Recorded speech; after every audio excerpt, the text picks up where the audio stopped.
She didn't even look at me as she spoke, her voice cool, flat, smug. Security will walk you out. Leave your badge. It didn't matter that I'd been the one to write the protocols that governed those security policies.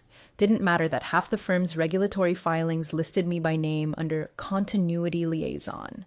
She was new, shiny, imported from a firm that folded 2 quarters after she optimized it into the ground, and she wanted to make a point on her first day. 2 guards stepped forward like clockwork. One tapped his radio, the other reached for my arm. I didn't flinch, didn't speak, just reached into my jacket, pulled out my badge, and placed it, face down, on the polished table in front of the general counsel. Leather trim, embedded chip, worn along the edges like me. He flipped it over. Then he stopped breathing. "Ma'am," he said slowly, eyes darting between us, "this badge is tied to our regulatory key person clause." Her brow twitched. "If that badge is deactivated without reassignment," he continued, "we're out of compliance with sections 4A, 6C, and clause 9.2B of the Operational Continuity Charter. That includes access logs, encryption keys, reporting flows." "That'll be all," she cut in, already waving toward the door. "We'll deal with it." He didn't finish his sentence, and I didn't argue. I just turned, nodded once to the security team, who looked far less confident than they had 2 minutes ago, and walked. My shoes echoed against the marble. No one followed. Funny thing about silence. It doesn't mean peace. Sometimes it's just the system holding its breath. And real quick, before we go further, 97% of people who listen to stories like this don't subscribe. If you're one of the few who actually like seeing someone quietly burn a broken system to the ground, hit that subscribe button. It keeps this going. It keeps us alive. All right, back to it. I passed the executive wall on my way out, the one with the plaques. My name was on 2 of them. Security Infrastructure Lead, Continuity Officer of Record. No one had bothered to check what those titles actually meant. Not even her. Especially not her. Outside, the cold hit me square in the lungs. Ohio in November. Gray skies, frost on the hood of my car, breath like smoke. I sat down in the driver's seat, gripped the wheel, and let the silence thicken. Then I popped the glove compartment, pulled out a flash drive. It was labeled Continuity Trigger Stack. No vengeance, no sabotage, just contingency, just design. Because when people forget what keeps them protected, it's not your job to keep reminding them. It's your job to make sure the fallout lands where it should. Back at HQ, they'd assume I'd walked out with nothing. They'd be wrong. The badge they forced me to hand over wasn't just a piece of plastic. It was a cryptographic token, registered, logged, and required to validate compliance with over 9 regulatory bodies. That badge didn't just get me into rooms. It kept the lights on. And at 8:14, when I walked out the door, the system knew. I'd written the demon myself. A silent timer began ticking the moment the token stopped pinging. If there was no revalidation in 2 hours, the system would flag every operation under my jurisdiction as non-compliant and freeze them. I wasn't locked out. They were locked in. No sirens, no fireworks, just the ticking of a clock no one remembered existed until it stopped.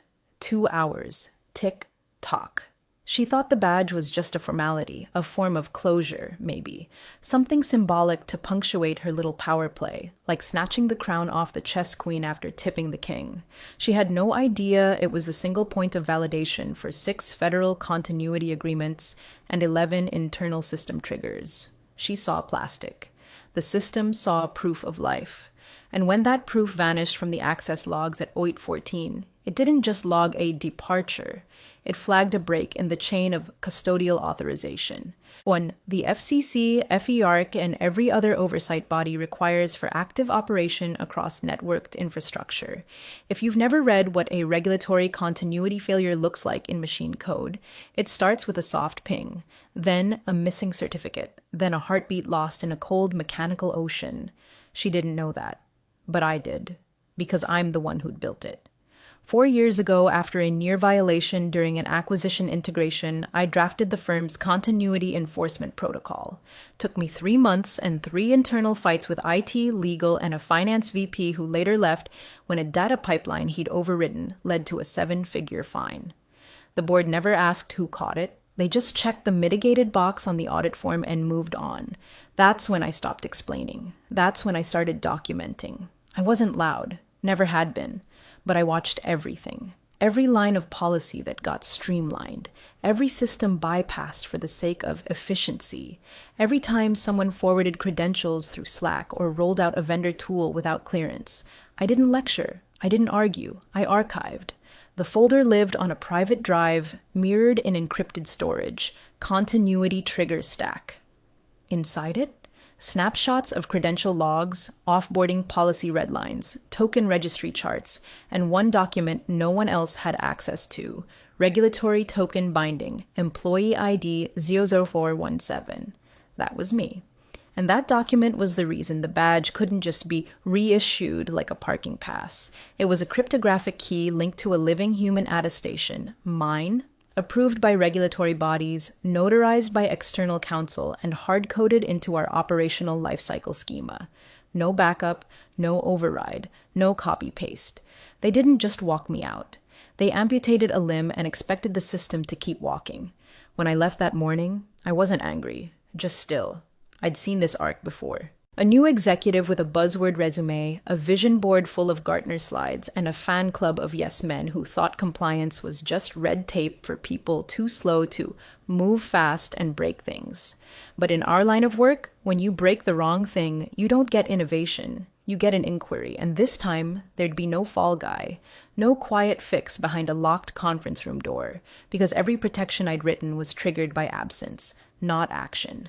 And now, I was absent. Not just in person, in code, in policy, in signature, the kind of absence that doesn't whisper when it arrives. It detonates, quietly. They didn't fire a woman, they removed the fulcrum, and the system remembers who holds the weight. The badge wasn't plastic, not really. It was polymer coated, sure, with the standard mag stripe and a photo that hadn't done me justice in 5 years. But what mattered was inside. A hardware-based certificate bound to a root-level credential store only 3 people on Earth knew how to interface with. 2 of them were retired. The third was me. It wasn't about access. It was about legitimacy. You don't get to operate a multi-jurisdictional network with federal exposure unless someone, somewhere, is certifying that what you're doing is valid, safe, and auditable. That badge, it wasn't just my ID. It was the heartbeat. The cryptographic presence the system scanned every 7 minutes, confirming I was still connected, still accountable. No badge ping, no continuity. It wasn't petty. It was the protocol I'd written after a senior systems architect went rogue 5 years ago, deploying shadow infrastructure to cut costs without declaring the risks. That little stunt nearly triggered a full-scale regulatory audit. Took me 2 months to unwind. After that, the board let me write my own escalation logic, Clause 9.2b.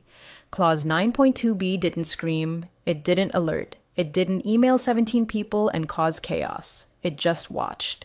And when that badge stopped reporting, when my certificate didn't renew at OIT 14, Clause 9.2b did exactly what it was supposed to do. It whispered to itself, validation.timer unbasad countdown jaron toage, and the countdown began.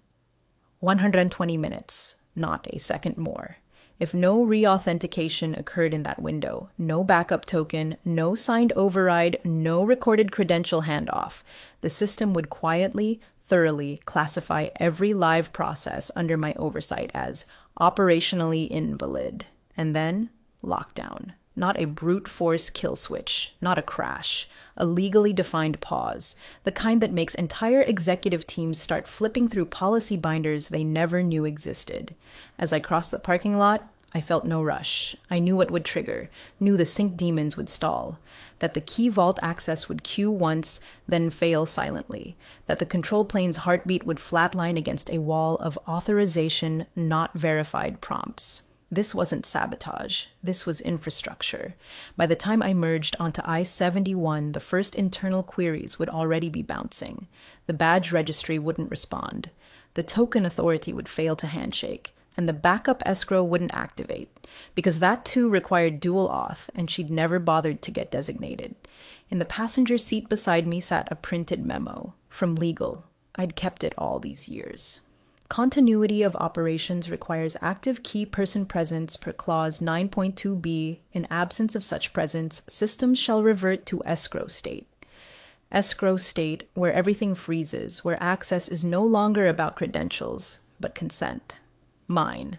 And I wasn't answering calls today. I was letting the clock do the talking. She'd staged it like a tech company unveiling, down to the mood lighting and catered coffee. The war room, they called it. All glass and chrome, refurbished in a week with standing desks, 7 monitors per wall, and a sound system that gently throbbed with ambient music meant to inspire strategic dominance. It reeked of expensive cluelessness.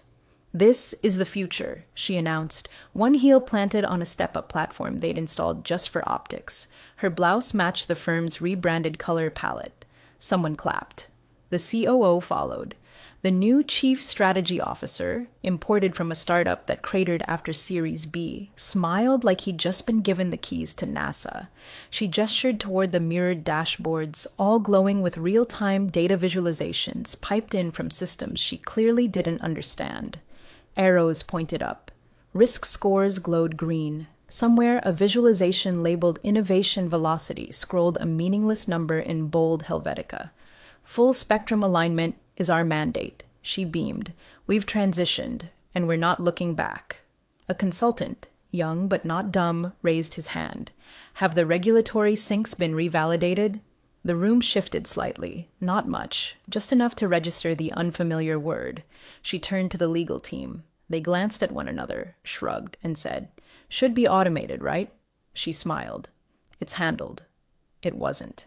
At that exact moment, on a status monitor no one had been assigned to check, a line began blinking. No continuity token detected. Initiating compliance lockdown in T-minus 57 minutes.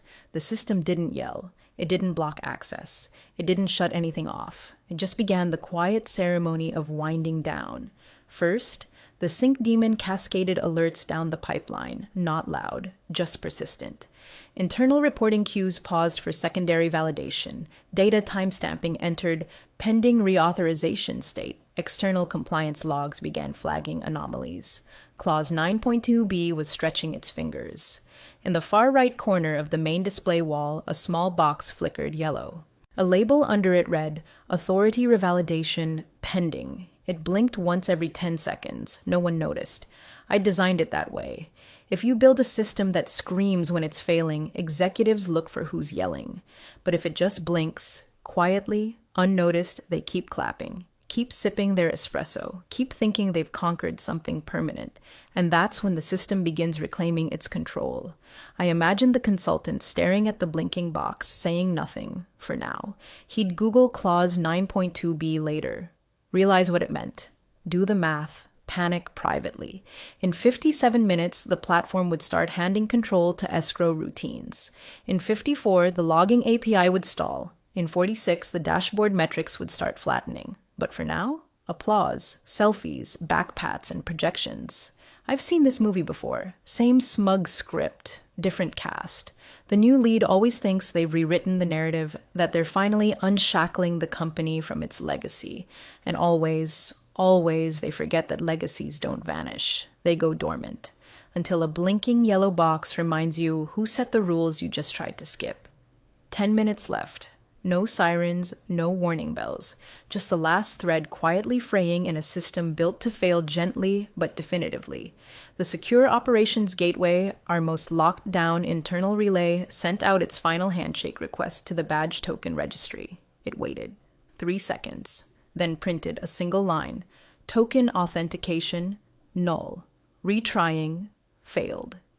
In the background, the cloud control plane began withdrawing from active state. Not crashing, just pulling back process by process into a hardened red-only shell. Imagine a city going dark, not because the power died, but because the grid politely declined to continue without a valid mayor. At 0944, the system flipped a switch labeled Mandatory Compliance Fallover. The regulatory reporting APIs shut themselves down in order. SEC, FERC, NERC, FCC. Each one disconnected cleanly, sending its own final header ping back to the mothership. Continuity credentials expired. Stream terminated. The main dashboard, the one she loved to gesture at, shifted from bright green to a dull, clinical blue. Across the top, in font large enough for the whole floor to read, Operational Authority Unverified. One of her lieutenants, probably the Chief Innovation Officer or whatever title they made up to justify his hire, tried refreshing the screen. Nothing. The fallback protocol kicked in next. Every system in the stack was coded to recognize a singular moment of failure, the verified absence of the key person token. And when that moment arrived, the protocol was clear. Deactivate all control privileges, revoke active write permissions, hand all authority to escrow routines. They obeyed. You can't argue with code that thinks you're a stranger. Then came the chime. A clear, melodic tone piped through every speaker in the ops center. It wasn't an alarm. It was calm, neutral, automated. Continuity invalid, the system said. Please contact authorized key person. Silence followed. No one spoke. A few heads turned to legal. Someone looked at the new CTO who'd been hired 2 weeks ago from a digital banking startup that still had a lawsuit pending. He looked like he wanted to crawl under the table. Then someone, probably the same consultant who asked about syncs earlier, asked carefully, "Who is the authorized key person?" She didn't answer, because she didn't know, because she never asked, because she'd assumed continuity was a passive title, not an active role. And now the system was enforcing the truth. You don't get to ignore the hand that holds the keys and still expect the vault to open for you. Somewhere in the background, a console blinked one final logline into the archive. Clause 9.2b escalation complete. System halt authorized. And then the screen went dark. No one clapped this time. At exactly 10:14 a.m., on a Wednesday the quarterly board report was due, the main interface vanished. Not a crash, no error messages, just a complete intentional blackout, the kind you only see when the system isn't broken but choosing not to play. One moment, the dashboards were glowing with confidence metrics, automated performance goals, system health checks. The next, just a blank field and a blinking cursor in the corner. The silence in that room must have felt like the air had been sucked out through the Ethernet cables. This wasn't chaos. It was coordination. Clause 9.2b wasn't designed to cause disruption. It was designed to prevent it by freezing systems before they became legally dangerous. No rogue actions, no further inputs, just stillness, a sterile, enforced pause. Cloud instances didn't crash. They entered hibernation, suspended in encrypted snapshots. Their control threads disable until the right key revalidated them. The secure VPN tunnels to external auditors and federal partners closed themselves gracefully, marking the disconnect with digital handshakes and archived proofs of revocation. They weren't down, they were waiting. Export logs halted in mid-transfer. Some files made it through, some didn't. Somewhere in a government database, an incomplete transmission flagged itself for review. That would trigger an inquiry soon enough, and when it did, it wouldn't land on the new CTO's desk. It would land on hers. The system's final gesture was plain, centered on every terminal in the building. Continuity failure. Escrow mode engaged. Operational access requires reinstatement of key person validation. And below that, one line of smaller text, written by me years ago when I'd been told I could write whatever fallback language made legal happy. All actions are now passive. All systems await consent. Phones started ringing. First one, then 4, then all at once. Legal. Risk. 2 compliance officers who still thought they could talk their way past automation. Someone from a federal liaison desk, asking why their last sync packet failed checksum. No one answered. Not because they didn't want to, but because no one knew what to say. She stood frozen. Not shocked. Not yelling. Just processing. Because somewhere, under all that arrogance and branding and TED Talk confidence, she finally understood. The firm wasn't frozen because someone was malicious. It was frozen because someone had cared. Cared enough to build a system that wouldn't lie for her.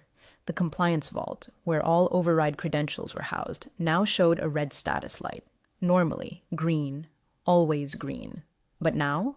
Dual auth required and only one name still held a valid key. Mine. They could try workarounds, could schedule emergency meetings, escalate up to whatever global board thought they had control. But unless they wanted to rebuild the entire architecture from scratch, wait out a 180-day validation period, risk suspension of all licensing, and answer to every agency whose interface just went dark, they'd have to come back to me, not with apologies, but with a pen and a copy of my contract. That was the whole point. Not ego, not revenge, just quiet design. I didn't interfere, didn't post, didn't gloat. I made no calls. I just watched the world pause the moment it no longer had the right to move. They didn't send a car, didn't issue a formal statement. No dramatic boardroom summons, just a quiet envelope delivered by courier, hand-signed by the general counsel himself, requesting a conversation. Not a return, a conversation. I arrived on foot, coat zipped against the wind, gloves tucked in my pockets. No briefcase, no laptop. Just a slim folder under my arm, my original contract, flagged in 4 places with orange tabs that had faded under years of quiet relevance. He was waiting outside the main doors. Not security, not an assistant, the general counsel. She didn't know about Clause 9.2b, he said before even saying hello. None of them did. I nodded once. No sympathy, no triumph, just confirmation.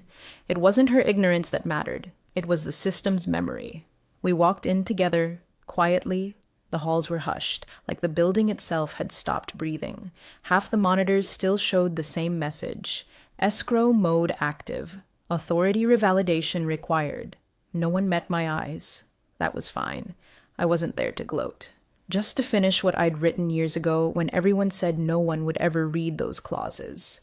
Inside the ops center, she stood by the frozen display wall. Hands clasped, face drawn, voice careful. "This can't go on," she said. "Regulators are calling. We've missed 2 federal sync windows, and our risk carrier's asking for proof of operational control." I opened the folder, turned to the second tab, laid the paper flat on the table between us. Clause 7.4, I said. Escrow unlock may only proceed with original key person written approval or full system rebuild after 180-day compliance review. Her eyes didn't move, but I saw the breath leave her chest. "No other path?" she asked. I tapped the header. Contract ID C27 Alpha, Continuity Sovereignty Clause, filed, valid, executed. The general counsel cleared his throat but didn't speak. He already knew. He'd signed it once. Rebuilding the system would take 6 months minimum, require third-party validation, new audits, new hardware certifications, and agency interviews. Their licensing would be suspended, their contracts put on probation.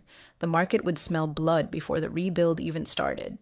Or they could acknowledge what they missed, not my value, my role, my binding. She didn't argue. She didn't posture. She looked down, then slowly raised her eyes. "What do you want?" It wasn't said with sarcasm. It was said like someone finally understanding that power isn't always loud. It's written, filed, active, waiting. I didn't smile. I didn't soften. Because escrow has terms, and I was there to name them. They led me into the boardroom like a visiting diplomat, quiet, unsmiling, necessary. No pleasantries, no round of introductions, just the soft rustle of suits settling in and the quiet tick of the analog clock on the far wall. A place that once thought itself above the systems that held it upright was, at last, ready to admit gravity. I set the envelope on the table, sealed. Heavy, not from paper, but from meaning. The board chair slid it toward himself with slow hands, broke the seal. He read in silence. Reinstatement with board. Only reporting line, no middle layers, no direct reports, no politics. All system changes, hardware, software, policy require my co-signature, no exceptions. The CEO, effective immediately, is barred from initiating or approving any infrastructure overrides for 12 months. Quarterly compliance audits under my direct supervision with full transparency to external legal counsel. Clause 9.2b is to remain in active status permanently, non-negotiable. I didn't say a word while he read. Neither did she. The general counsel stood behind her like a shadow that had finally picked a side. When the chair reached the final line, he looked up, not at her, at me. Then he folded the document once, placed it gently on the lacquered table, and said only one word, approved. No votes, no delay, no debate, just recognition. Because this wasn't about pride or punishment. It wasn't even about me. It was about the structure. And the structure was broken because they tried to separate themselves from the one person who still respected how it worked. You don't replace institutional memory with confidence. You don't override design with charisma. And you sure as hell don't cut out the stabilizer and call it a pivot. As the board quietly dispersed, the general counsel lingered behind. He looked tired, worn by the weight of what almost collapsed, but steady. "We'll need you," he said softly, "to reauthorize the badge and vault." I nodded. It was never about reinstating me. It was about reinstating continuity, and that meant returning to function, not authority, not title, just the pulse that keeps systems from mistaking ambition for permission. She stayed seated as the others left, her arms crossed, posture unsure for the first time since she'd arrived. I sat across from her, not as a subordinate, but as a constant. Because leadership isn't about who signs the budget. It's about who knows which switch keeps the lights on and when to flip it. She slid the badge across the table like it might bite her. "This will reinstate continuity?" she asked, voice tight, rehearsed. Like she'd practiced sounding confident, but couldn't quite find the note. I nodded once. She hesitated, looked down at it, the same card she'd dismissed like a library pass. She picked it up, flipped it between her fingers, then placed it back down with the chip side up, careful this time, like she'd finally noticed it had weight. "Can you show me how it works?" There it was. Not defeat, not humility, just the raw discomfort of recognizing something you dismiss now has the power to keep, or end, your future. I pulled the keyboard toward me. The terminal blinked to life with a soft beep, the cursor steady, waiting. I typed, "Ask, validation, return, true." The system paused, waiting for the artifact it had been denied for 120 minutes of silent rebellion. I inserted the badge, one chime, then a second. The lights flickered, subtle, but enough. The wall dashboards behind her came back online, flickering from escrow mode into active state. Syncs reconnected, logs resumed. The yellow banners faded, replaced with time-stamped green. Continuity revalidated 10:26 a.m. The general counsel leaned forward, scanning the console output, then quietly, back online. I stood. She didn't. She just stared at the badge. All that power, all that risk, resting in something the size of a hotel key card. I reached for the folder I'd brought with me but didn't open it, just carried it as I turned toward the door. Halfway there, I paused, turned. "You wanted the badge gone," I said, calm as a flat line. "Now it owns you." She blinked, just once. Not because she didn't understand, but because now she did. She remained CEO, that hadn't changed. Her title still showed up in the newsletters, her face still on the company site. But she never touched the infrastructure again, never gave another infrastructure order without a copy sent to me, never so much as requested a credential change without legal verifying it against Clause 9.2b. I didn't return to my old office. It was gone, reassigned. Didn't matter. I didn't need a desk to be present, just a drawer, locked, marked Continuity Officer, Artifact, Mazawazao 417. Inside, the badge rested in a velvet slot, inactive until called, quietly humming with everything they had tried to forget. Some power makes noise, some sits in silence, waiting for the next time someone thinks control is just a title, and forgets who built the vault.